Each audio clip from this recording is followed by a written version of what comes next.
जो टीवी पे नहीं दिखाया गया है वो आप देखिए स्वामी प्रसाद मौर्य के साथ। सवाल ये नहीं है, बहुत ही शानदार। सवाल ये है कि भारतीय जनता पार्टी को ठीक से और सही से टक्कर कौन दे सकता है। आप कह रहे अभी शुरू में आपने कहा मानक जी की वो जो मंदिर का चंदा डकैती वाला मामला वो थोड़ा मोदी मीडिया की हल्का पड़ रहा है। ठंडा पड़ गया से मतलब आप जानते हैं इसका मतलब क्या होता है।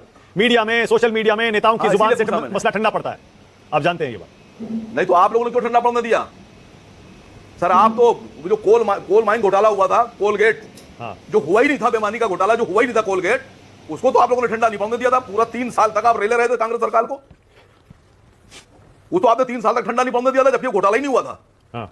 और यहां तो इतना बड़ा घोटाला, गबन और लूट हुई है, इसमें आप कह रहे ठंडा पड़ गया। आप कैसे गुप्ता है सर? पर्सनल मत करिए आसिम मकार, पर्सनल मत करिए, ये राष्ट्र की बात है। अरे कैसे पत्रकार है सर? मैं पर्सनल बोलने पर आऊंगा तो क्या होगा, छोड़िए ना।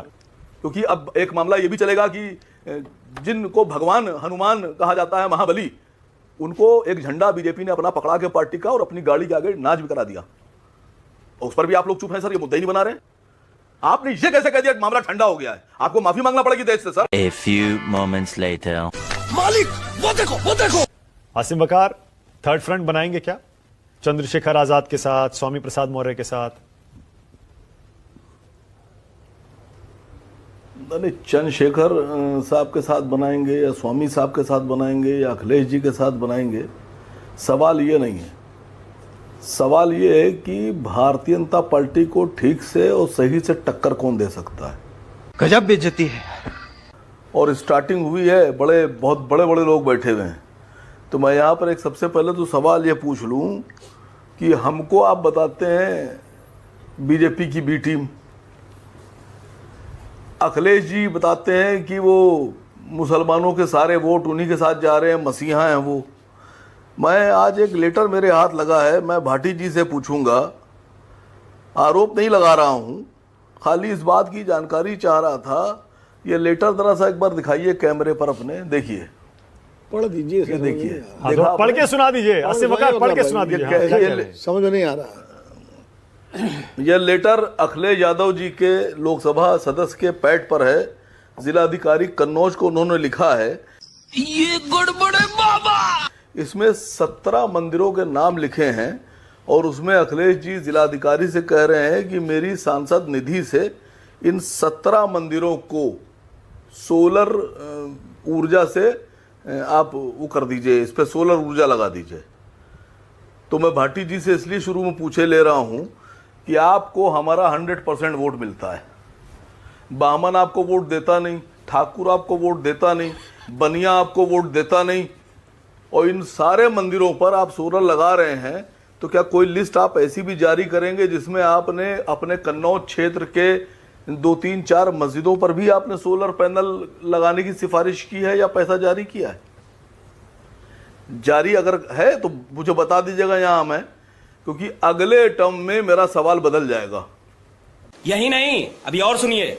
आप कह रहे अभी शुरू में आपने कहा मानक जी की वो जो मंदिर का चंदा डकैती वाला मामला वो थोड़ा हल्का पड़ रहा है।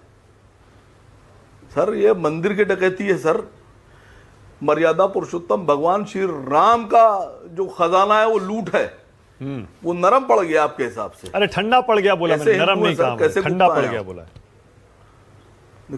नहीं तो कैसे गुप्ता है सर आप? हैं? मतलब भगवान राम का खजाना ठंडा पड़ गया, लूट मामला ठंडा पड़ गया। अरे ठंडा पड़ गया कि अगर आपको परिभाषा समझ में नहीं आती है ठंडा पड़ना किसे कहते हैं तो मैं कुछ नहीं कर सकता। आसिम मकार भाई कमाल करते हैं आप भी। ठंडा पड़ गया से मतलब आप जानते हैं इसका मतलब क्या होता है। मीडिया में, सोशल मीडिया में नेताओं की जुबान से मसला ठंडा पड़ता है, आप जानते हैं ये बात। नहीं तो आप लोगों ने क्यों ठंडा पड़ने दिया?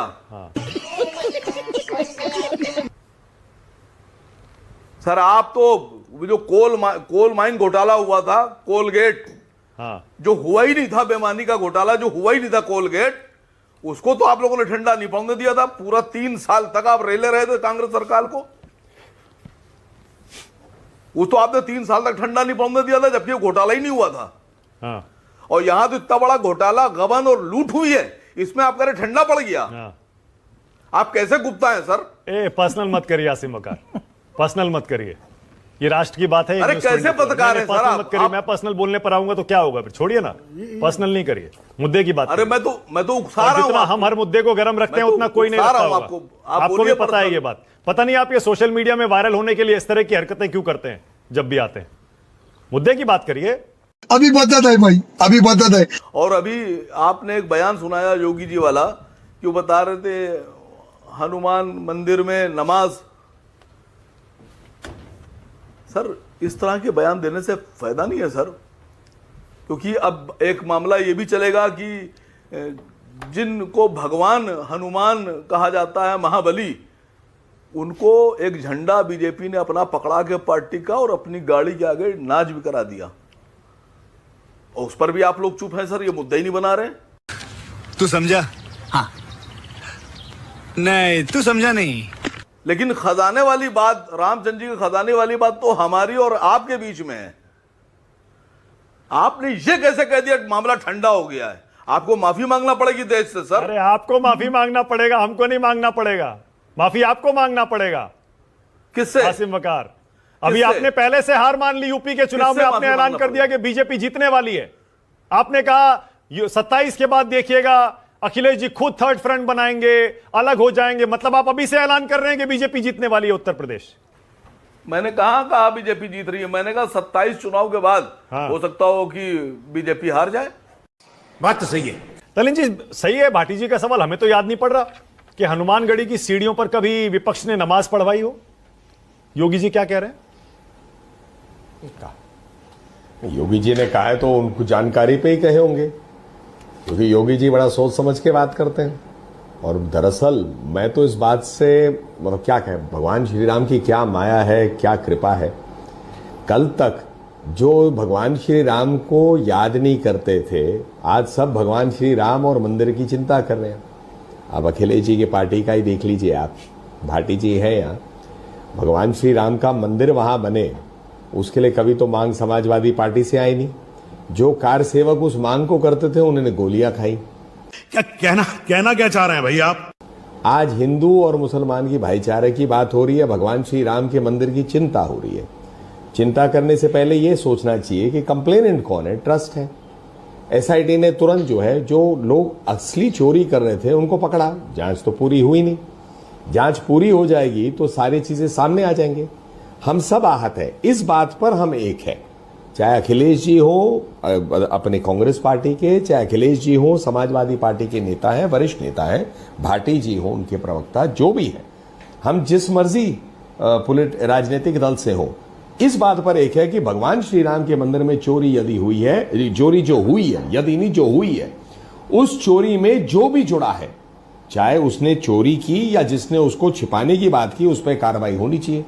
जनता को आप मूर्ख समझना बंद कर दीजिए। अब कंप्लेनेंट ट्रस्ट है, ट्रस्ट भी यही चाहती है, हम सब यही चाहते हैं। जांच पूरी नहीं हुई और सबने ये तय कर दिया। खत्म कर दूं जरूर मानक जी। और जांच खत्म हो जाए, सारी चीजें आएंगी।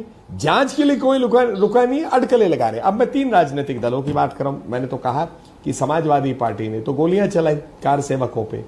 अब सोमनाथ भारती जी मेरे सहयोगी हैं, हम लोग दोनों कोर्ट में रहते हैं, लेकिन उनके पार्टी के नेता, उनकी तो नानी केजरीवाल जी के स्वप्न में आई कि भैया जहां बाबरी मस्जिद था वहां मंदिर नहीं बनना चाहिए था। अब रामलला के दर्शन के लिए पहुंच गए।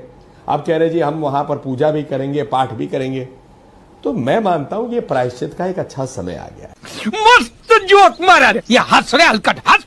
अखिलेश जी ऐसा लग रहा है नलिन कोहली तो बड़े कंफर्टेबल हैं, इतने सहजता से वो राम मंदिर चोरी चढ़ावा के मुद्दे को डील कर रहे हैं। और ये जो मुझे तो ये भी लग रहा है थर्ड फ्रंट जो बनने की सुगबुगाहट है, इसके पीछे कहीं बीजेपी का हाथ तो नहीं है अखिलेश जी?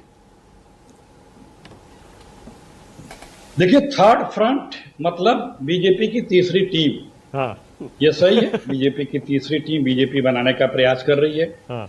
और वो नैरेटिव बदलने का प्रयास कर रही है। व्हाट्सएप आ गया है, आप बता रहे हैं कि मामला राम मंदिर का ठंडा पड़ गया है। इसका मतलब संदेशे आ गए हैं, कोई ठंडा नहीं पड़ने वाला है। भगवान राम के यहाँ चोरी करोगे, मामला ठंडा हो जाएगा। और ये जो भाजपाई है ना मानक जी, ये सिर्फ लूट और झूठ के लिए राम का नाम लेते हैं। सही पकड़े हैं। पहले चंदा खाए 10 साल तक 1400 करोड़ रुपए, अब चढ़ावा खा रहे हैं, जमीनों का घोटाला कर रहे हैं। ये जहां है कहीं भी देख लीजिए, बद्रीनाथ में लूट लिए, केदारनाथ लूटे ही थे, पुरी की भी सूचनाएं हैं। ये तो किसी को नहीं छोड़ सकते ना, ये देश लूट डाले हैं।